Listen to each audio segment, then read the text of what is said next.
Hey, welcome to Ed, a podcast about the teaching life. This is Conversation 93, and I'm your host, Shane Lawrence. Ed is a proud member of the Alberta Podcast Network powered by ATB. And joining me this week is Elisabeth Bostwick. Hello. Hello. How's it going? Good. How are you doing? Good. Excellent. It's so great to meet you. Well, likewise, this has been a long time coming. I think we've been, I can't remember the first time we actually touched base. It was like, let me look. I'm literally going to, it's September 20th. Yep. That was the first time we actually, oh my gosh. That was a while ago. It was. Well, sometimes these things take, it's a long time to pull together. Sometimes it's literally like I've asked people the day before and they're like, yep, awesome. And then sometimes it takes a while. So this one is going to be worth it, I'm sure, because well, it better be worth it. I had a long time to prepare, right? Oh, well, yeah, good. Says, you probably spent more time preparing than I have. That's for sure. That's I that's don't all right. know about that. Before the podcast, I was at the movies with my son. We went to go see Shazam, so that was fun. Oh, yeah. Right on. I've heard that's a good show. It was really good. Cool. Yeah. Anyways, I'm not going to get into comic book movies because I teach film studies, so I've got lots of opinions. So, but all right. Well, thanks for taking time out of your spring break for joining me here. This is I'm excited. So let's just start with the basics. Who are you? What do you do? What's your role in the educational world? Well, I'm Elisabeth Bostwick, and I serve right now as an instructional coach for 2 school districts. And it's really neat because I get to work alongside amazing teachers and get to connect with a lot of students. So, yeah, it's a really great role to be in. Right on. You've been doing that a while now? I only started just back in February. Prior to that, I was teaching 4th grade. Oh, wow.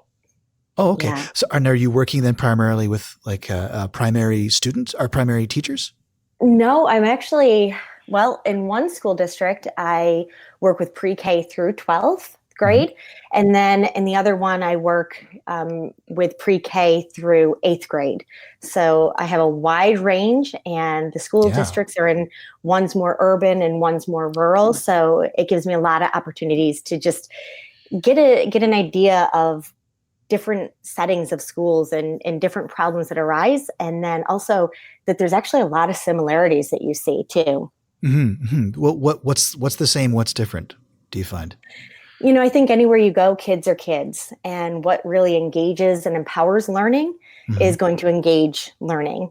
And I think it's really just neat to see kids in different settings, even kids working in a more rural district.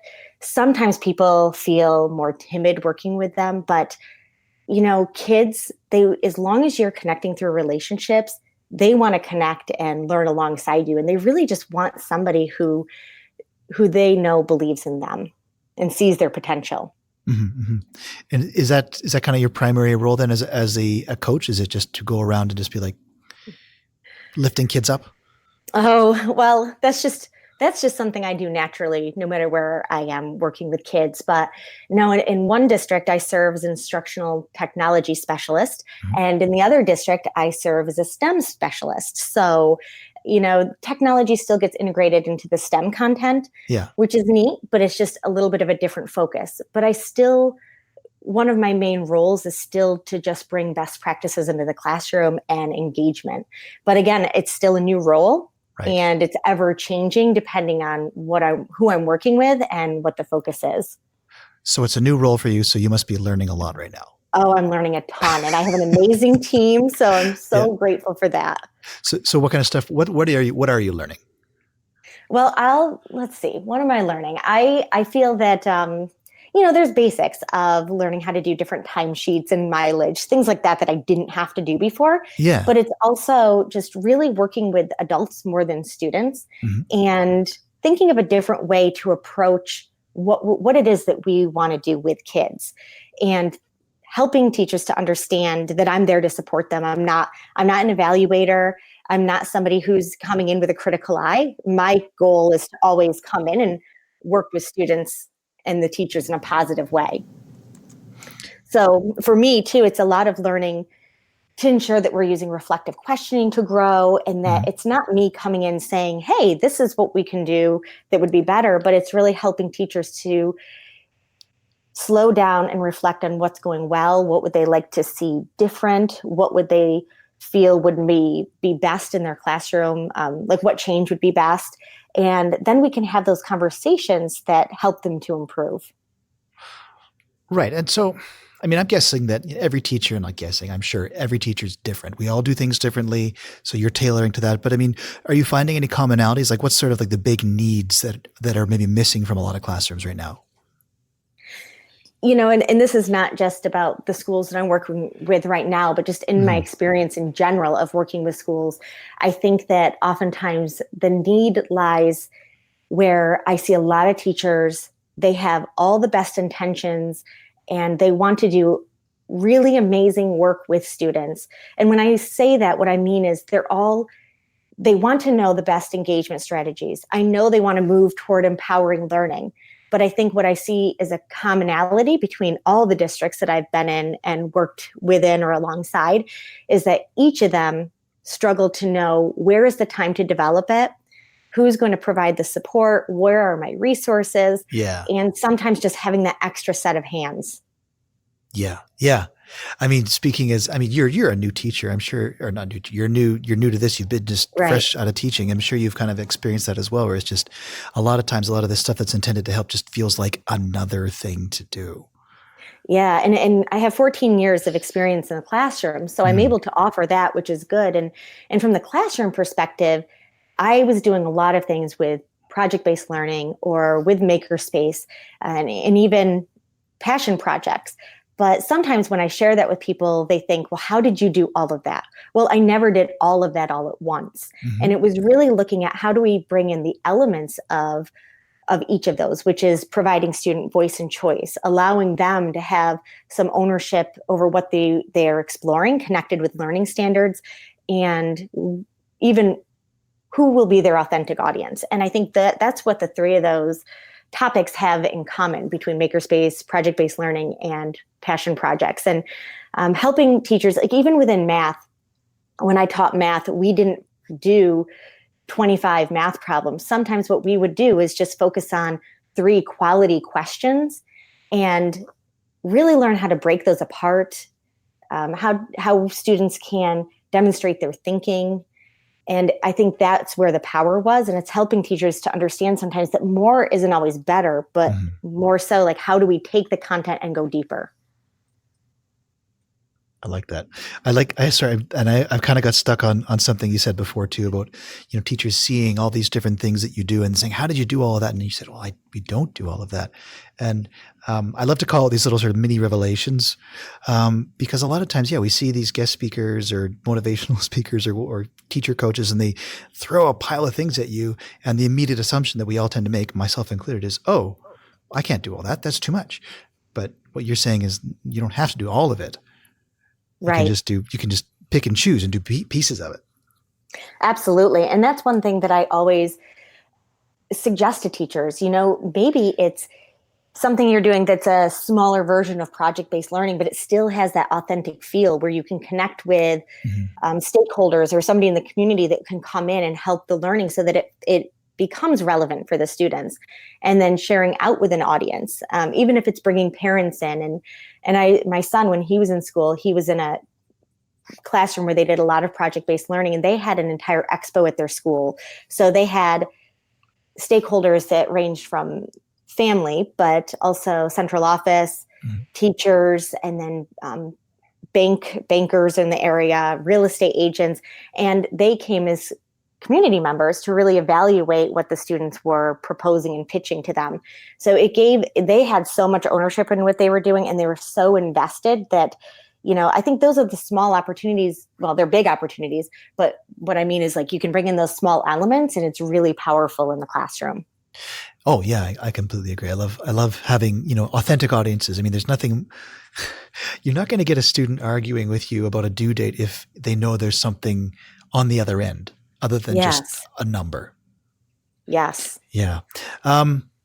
So you're out of the classroom now. Do you miss that? I do. I really miss being out of the classroom. It was the toughest decision to leave the classroom, first of all, especially because I left in February. Mhm. It's something I never thought that I would do because I'm so committed to my students. And I knew this was a role that I was looking for almost 3 years. But each time an opening became available, it was always during the school year. Mhm. Never once did anything come open in the summertime. So I finally decided, you know what, this is time. And we found a wonderful teacher to replace me in the classroom. And I'm still able to go in and see the students, which is great too. And Yeah. it was a really strong group to begin with. So I know that they're really doing great. But it was very hard because one thing that, when you're outside of the classroom, you don't have the same connections with students when you're just coming in for short periods of time. Yeah, that's always a little tough. And I took a year off a while ago, and you always kind of want to think that, well, I hope, in some small way, you kind of hope everything falls apart without you. So it's always it's always a bit tough to come back and see that, oh, the students are still happy and they're still learning and the school hasn't burned down. And Yeah, you just want to know that they miss you, right? yeah, That you meant yeah, something. yeah, for sure. So But I will say, that it is nice because I do have some classrooms that I've been in more so, especially if they're newer teachers. So that's been nice because I've been able to connect with students in that capacity too, which has been really neat, and different age groups. mhm. And the other thing that I miss from being in the classroom is sometimes you just have different autonomy. Although I have flexibility in different parts of the day, you don't have that same level of autonomy that you have as a classroom teacher. Because as a classroom teacher, I was able to say, oh, we're going to spend the first 25 minutes of each morning doing makerspace, or I knew what engagement tactics I would use or what worked with different kids. And as an instructional coach, if I go into a classroom, and even if I'm modeling a lesson or co-teaching, it really helps me to first know the ins and outs of the classroom makeup, and even go into the classroom to observe just the different student interactions first. Because you just don't have the same understanding of a classroom when you walk in cold as in the role that I'm now in. Right, but you're not steeped in the culture of that particular room. Right. So how do you work around that? What are your secrets? Or your Well, tips for and me, it's tricks? really going into the classroom ahead of time, either that day, but preferably the day before or a couple days before, and spending some time in there, even just being a presence, connecting with the kids. I noticed that, especially when you're working with kids 6th grade and above, Mhm. that the more you're in the room and you're more of a familiar face and you can talk to them, they're much more receptive to when you're working alongside them in the classroom. Right. You're not just this weird lady who's come in out of nowhere and starts Right. telling them. Yeah. Yeah. Sometimes I do get that look, but that kind of keeps the job interesting. Yeah. I guess it's just a new twist on what you're doing already. Right. So, uh, Yeah. okay. So digging into a little bit of, background on you, you've written a book. Yes. So, okay. Obviously this must have been before you became an instructional coach. Yes. I became an instructional coach just a little over a month after the book released. So it was Okay. good timing. Was that on purpose or? No, it's just the way Oh, everything fell. okay. Yep. Okay. Yep. So the book I have is Take the Leap, Ignite a Culture of Innovation. And LEAP is an acronym. And Mhm. so that breaks down to the L is for luminous culture. And it's all about shining a light on every individual's creative potential, and empowered learning. That's the E. Mhm. And that's where we want to look at how do we encourage students to take ownership of their education. The A stands for authenticity in learning, where we're really examining and exploring how we can tap into passions to create relevant learning experiences. And in that section, that's where I discuss the overlapping elements that we have of project-based learning, makerspace, and passion projects. Right. And then ultimately, we want to get to the P for the leap, so that your potential, and most importantly, that of your students, truly soars, where we look at how do we ignite a movement of inspired, confident learners. Okay. That's a great big pile of ideas Yes. to jump into. It sounds like, it all lands on creating a culture of inspired learners. How do you do that? This episode of Ed is brought to you by Unit B Co-working. Unit B is a multi-company co-working space focused on helping people pursue their passions and making Edmonton its creative best. You can join a tight-knit group of freelancers, startups, and established organizations all dedicated to getting things done. Besides desks and offices, Unit B offers members access to its podcasting studio and meeting spaces, as well as a kitchen, Wi-Fi, and the usual amenities. It's located in the historic McKinney Building on 104th Street, close to everything downtown, including the Bay LRT station. You can book a tour today at unitb.ca. All right, let's get back to my conversation with Elisabeth. It sounds like, it all lands on creating a culture of inspired learners. How do you do that? Because I'd love to know.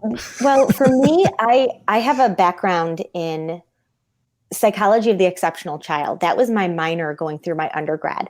Huh. And psychology was originally going to be my major until I started a lot of my psychology connected with child psychology courses.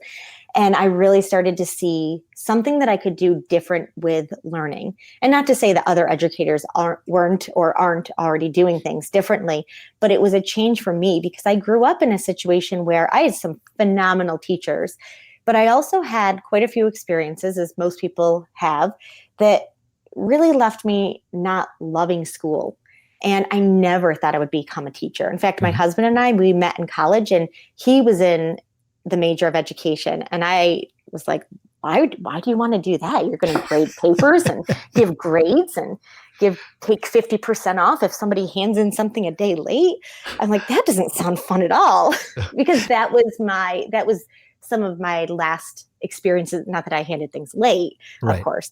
But those were some of my experiences, and they felt more negative than positive until I started going down the path of psychology. And what really hooked me was learning about the neuroscience behind how the brain learns.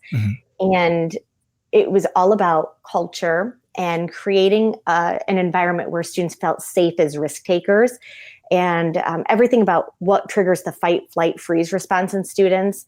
And I started to understand that by just rethinking and reimagining the culture that we develop and creating a place that kids want to go, we can revolutionize what school really is. And so I know that when I started teaching, that's what I had said to one of the principals I worked with. I'm like, I want my classroom to be an experience. I don't want it to be simply a classroom. So that was really important to me. So, okay, when I think of culture, I think of food and art and language. What do we mean when we're talking about culture in this context?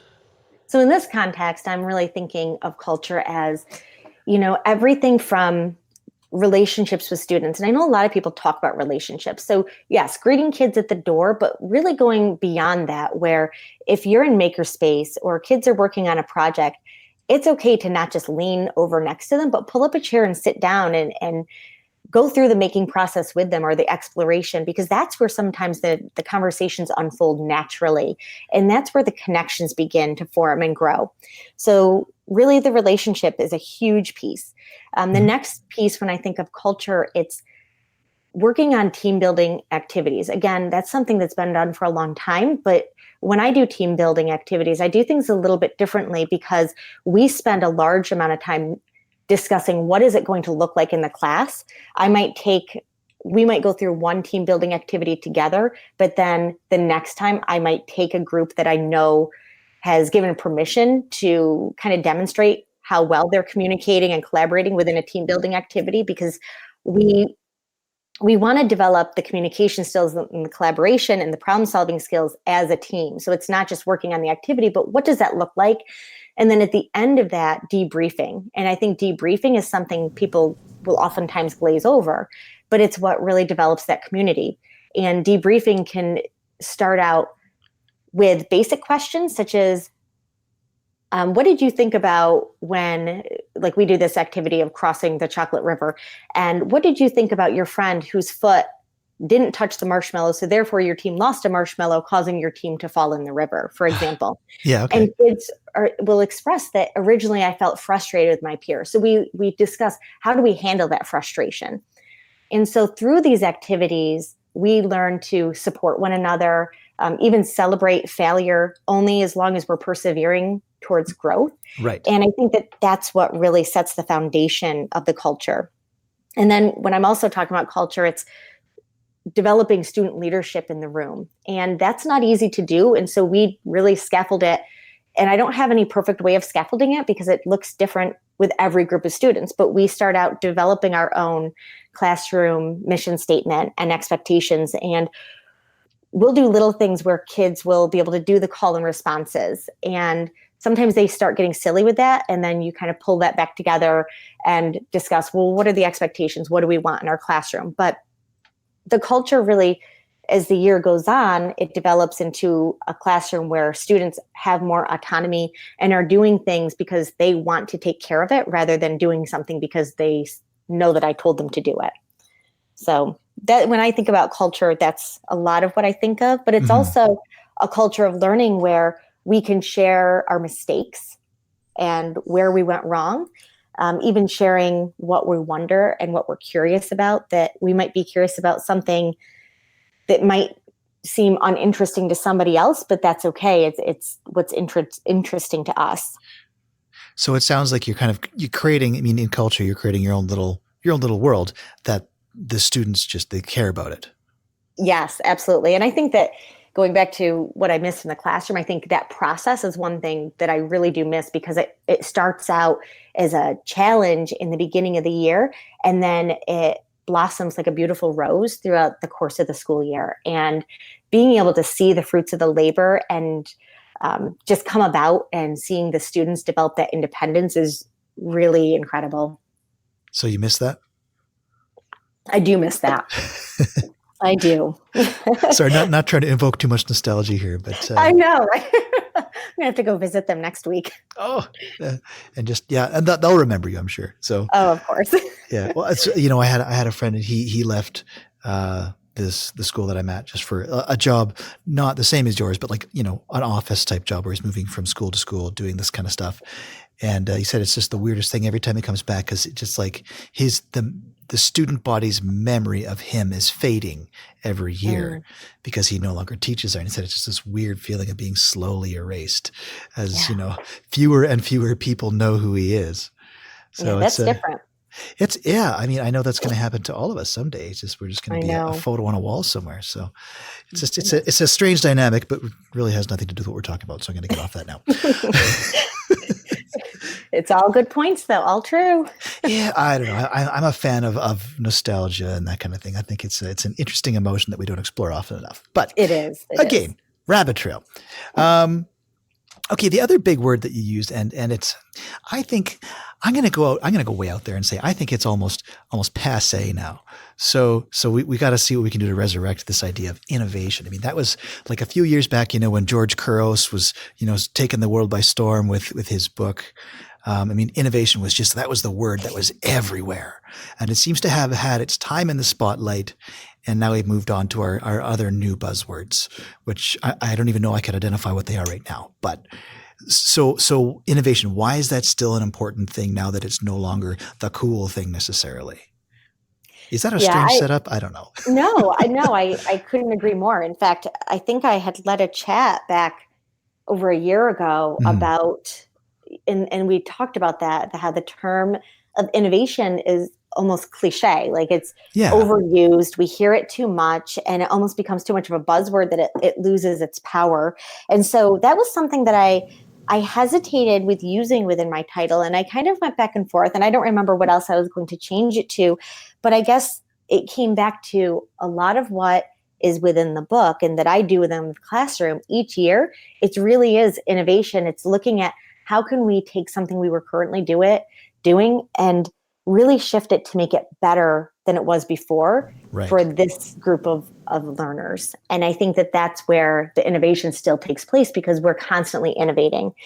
And innovation, as George Couros does discuss, is it's always looking at how we can create something new and improved, but better than what we had before.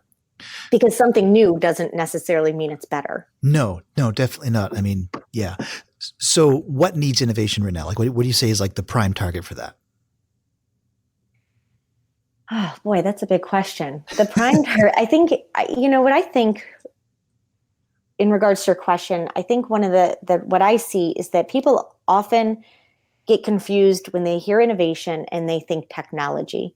or they think we need Right. more technology in the building or in the students' hands. And I think that's something we need to be cautious of, because more technology doesn't mean that we're being innovative. And sometimes if we don't have the professional learning and the understanding of the use of the tool, Mhm. then sometimes it turns into an electronic worksheet and students aren't really engaged. So even though there are districts who have done a wonderful job with integrating technology, but they first had the foundation of culture and the risk taking and engagement strategies in the classroom and all of that. But I still think that that's an area that schools need to focus on when it comes to innovation, is really looking at what are the practices that students need in the classroom, and how do we create the opportunities in the classroom for the students to create opportunities for themselves too, within all different areas of learning. So when we talk innovation, we're not always talking about tech. Absolutely right. We're not always talking about tech. We're not always talking about makerspace. It Mhm. could be different ways that we're breaking down mathematics and how we group students together to team on what they're, actually, I don't know what they're doing. I'll finish my sentence first there, Yeah. what they're working on. But what popped in my head is there's a great new book of Math Recess. And I had the opportunity to review that book. And that's another book by Impress and DBC Books. Mhm. But it's a really wonderful book that innovates what we're doing in the math classroom the title of it is Math Recess, and it really brings play, and it's all about disrupting how we teach math in the classroom. So I think when we're talking innovation, it's not always more technology, makerspace, and all of that, but it's really looking at what are the needs of the students? How are they learning? Are they engaged? Do they seem to want to, are they just learning out of compliance? And if that is the case, then we need to shake it up and we need to look at what can we do differently? And also looking at, are we developing the future ready skills in our students? Right. Right. Okay. Wow. Again, more stuff rolling around in my head here. So, hmm. How do you? We're talking a lot about culture. I like the idea of developing culture. I mean, how does innovation? How does it dovetail with that kind of thing? Because now we've got all these different kind of concepts floating around with culture and innovation and tech, but not necessarily. It's like, how do those come together, or do they? Well, I think they do come together, but it has to be the right timing. Hmm. We don't want to use technology just for the sake of using technology. Yeah. So let's use the example of we're working on something within our learning standards of English language arts. Well, we can very easily use green screening to be able to develop the next part of a story, or to be able to demonstrate the theme of a story through an interactive newscast. There are so many different ways we can be innovative in what it is that we're doing. And when I discuss that, though, that doesn't mean that we let go of reading and thinking through questions or writing. We still do those types of activities as well, but it's looking at how do we bring everything together in a way that gives kids some different interactive experiences too.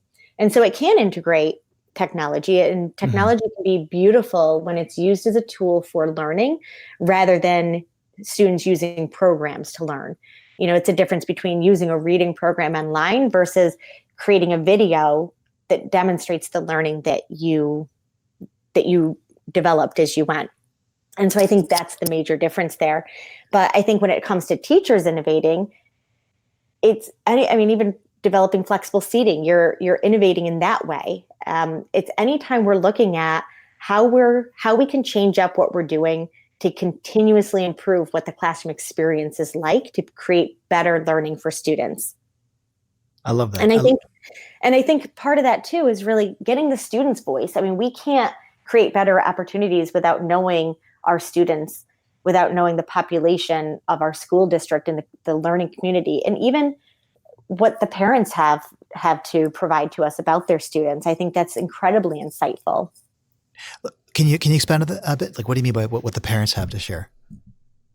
What I mean by that is when, for example, this past year when we did open house, I had a lot of parents come in during open house, and we had our lamps on. I did not have any fluorescent lights. We had our salt lamp on, and we had table lamps and a floor lamp, and it had a really nice ambiance to it.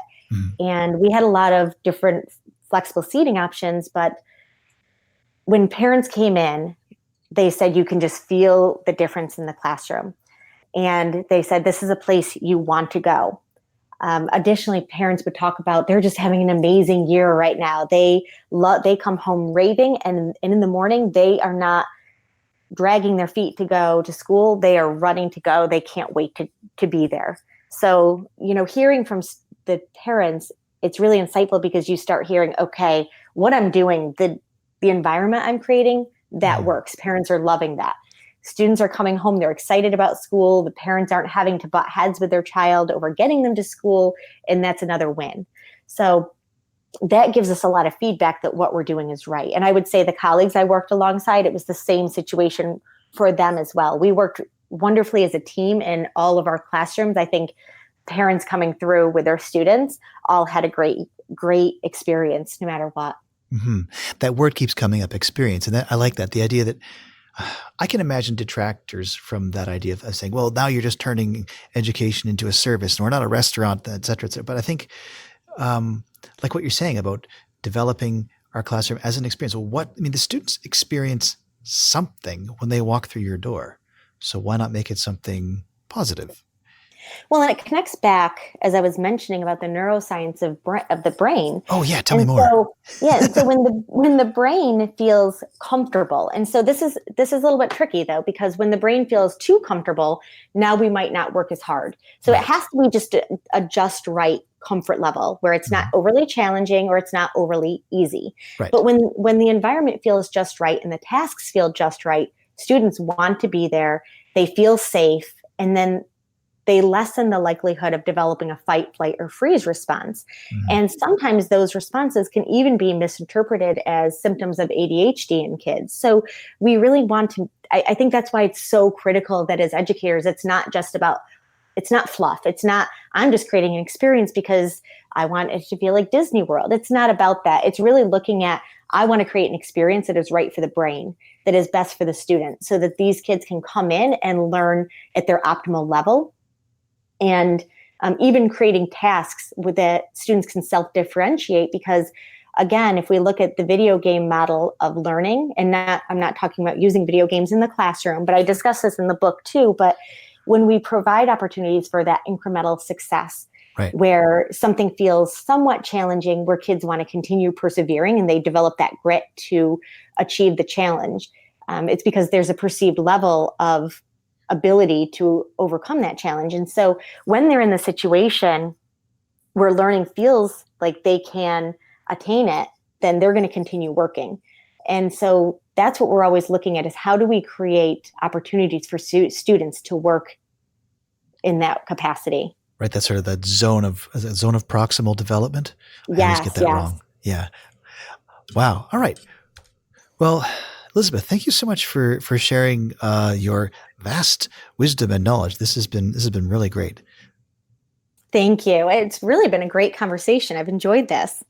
Awesome. Well, I'm glad you're saying that. Hey, before we run off, how can people get a hold of you if they want to read your book or just get in touch with you?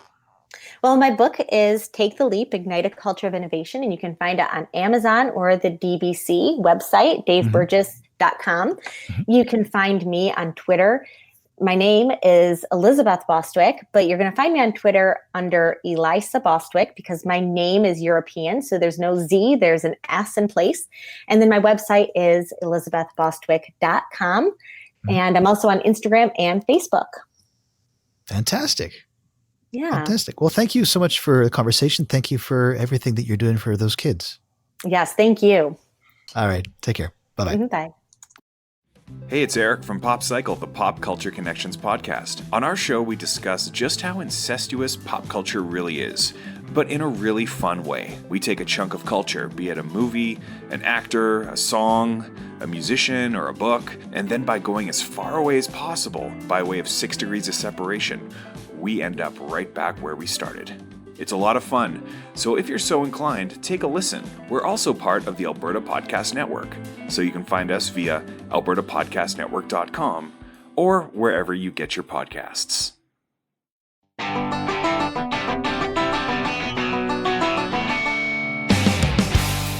And if you want to get in touch or you'd like to be a guest on the show, you can email me at theedpodcast@gmail.com or hit me up on Twitter @theedpodcast. If you'd like to listen to more of Ed, you can head over to the website, theedpodcast.podme.com, or find us on Apple Podcasts, Stitcher, Spotify, or any other podcatcher of your choice. Just search up Ed Conversations.